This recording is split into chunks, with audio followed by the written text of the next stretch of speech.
semuanya, aku Puspa Khairunisa Pandan-Arum, akrab dipanggil Puspa. Aku Ketua MPK OSIS, lebih tepatnya Ketua MPK SMA Negeri 46 Jakarta.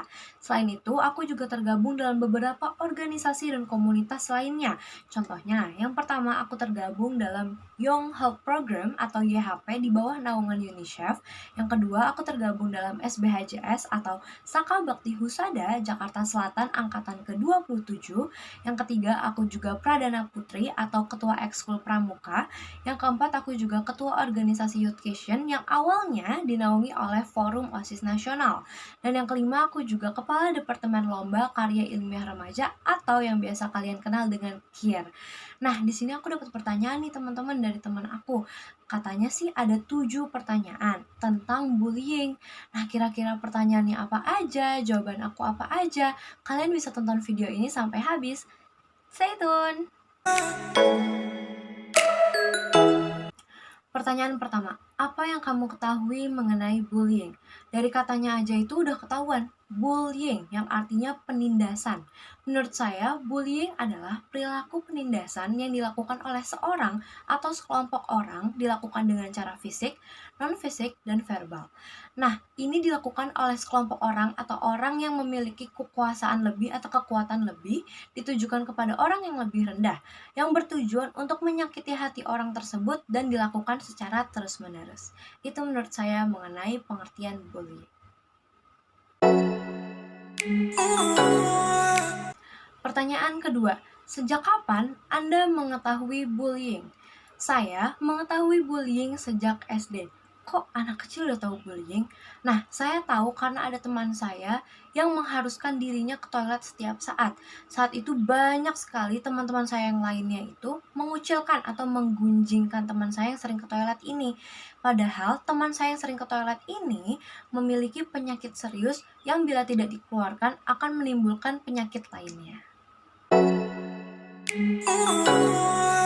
Pertanyaan ketiga, apakah Anda pernah melihat orang dibully? Jika pernah, ceritakan kapan, di mana, dan bagaimana. Kita mulai dari kapan. Saya melihat saat saya duduk di bangku SMP, di mana saya melihat teman saya dibully di lingkungan keluarganya sendiri. Bagaimana ceritanya?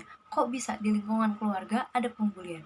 Jadi teman saya ini tinggal satu rumah bersama saudaranya, dibilang rumah induk. Nah, teman saya ini memiliki prestasi yang tergolong lebih rendah dibandingkan saudaranya. Jadi seringkali teman saya dikucilkan oleh keluarga sendiri, yaitu, kok kamu nggak sepintar kakak ini? Kok kamu nggak serajin kakak ini? Ayo dong kayak kakak ini, biar pintar, biar ini, biar itu. Banyak sekali kucilan-kucilan yang dilontarkan oleh keluarganya. Padahal teman saya sudah berusaha semaksimal mungkin agar bisa sesuai dengan ekspektasi keluarganya dan sesuai dengan standar keluarganya. Pelajaran di sini, jangan merendahkan seseorang karena seseorang itu tidak sesuai dengan standar atau ekspektasi kita. Pertanyaan keempat, apakah Anda mengetahui mengenai bullying kesenjangan sosial? Jelaskan secara singkat pendapat Anda. Menurut saya, bullying kesenjangan sosial adalah perilaku penindasan yang didasarkan karena adanya perbedaan ekonomi dan budaya. Sebagai contoh, orang yang kaya hanya mau berteman dengan orang yang kaya atau kastanya lebih tinggi, lalu mengejek atau mengucilkan kasta yang lebih rendah. Mengapa termasuk pembulian? Karena di situ sudah mengejek atau mengucilkan kasta yang lebih rendah. Pertanyaan kelima, apakah Anda tahu mengenai bullying verbal? Di sini saya mengetahui mengenai bullying verbal. Menurut saya, bullying verbal adalah perilaku penindasan secara ucapan yang dilakukan secara agresif, diulang dan terus-menerus untuk menyakiti hati seseorang dan dilakukan oleh seorang atau sekelompok orang. Nah, hal ini selain bertujuan menyakiti hati orang, biasanya dilakukan hanya untuk kesenangan belaka. Pertanyaan keenam, apa yang akan Anda lakukan bila di sekitar Anda terjadi bullying? Oke, saya akan menindaklanjut para pelaku dan para korban. Kita mulai dari tindak lanjut para pelaku. Yang pertama, kita bisa memberitahu dan menasihati bahwa bullying itu tidak baik dan banyak sekali dampak-dampak negatifnya. Yang kedua, kita bisa tidak menghakimi para pelaku, namun kita memberikan solusi. Yang ketiga, kita bisa mengajak ngobrol secara empat mata. Yang keempat, kita bisa memberikan sebuah contoh situasi agar para pelaku merasakan sebagai korban dan pelaku merasa empati dan tidak melakukan bullying lagi. Selanjutnya, tindak lanjut untuk korban. Yang pertama, saya akan mengobrol dari hati ke hati bersama korban agar korban lega, bisa menceritakan semuanya dan tidak merasa sedih atau tidak merasa terbebani atas apa yang sudah terjadi. Selanjutnya, yang kedua, saya akan memberikan dukungan dan support kepada korban bahwa korban tidak hanya sendiri, korban berjalan bersama orang-orang baik lainnya. Dan yang ketiga, saya akan mengajak korban untuk selalu melakukan yang terbaik, hal-hal positif, dan tidak membalas perilaku-perilaku jahat para pembuli. Kita masuk ke pertanyaan terakhir, yaitu pertanyaan ke-7. Apakah ada saran mengenai bullying? Nah, di sini saya memiliki saran untuk bullying. Yang pertama, kita tidak boleh mencibir orang lain atas kesalahan-kesalahan kecil yang sudah diperbuat. Yang kedua, tidak memulai atau ikutan bergosip atas ketidaksesuaian orang lain kepada diri kita. Yang ketiga, tidak iri atas pencapaian dan prestasi orang lain.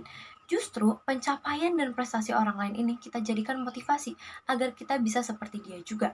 Yang keempat, tidak memulai perilaku pembulian. Kita pikirkan, apa dampaknya, apa manfaatnya? Tidak ada sama sekali kan?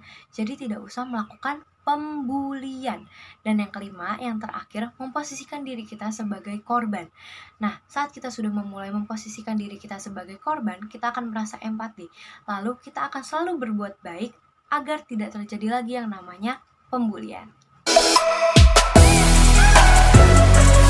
Sekarang kalian udah tahu nih, pertanyaan-pertanyaan apa aja yang ditanyakan oleh teman aku dan bagaimana pendapat aku. Selain itu, kalian juga memiliki ilmu dan wawasan baru loh, karena tadi kita udah bersama-sama ya bahas apa itu bullying, apa itu verbal bullying, apa itu kesenjangan sosial bullying, bagaimana cara menindaklanjutinya, dan apa aja yang harus kita lakuin untuk kedepannya agar bullying tidak terjadi lagi.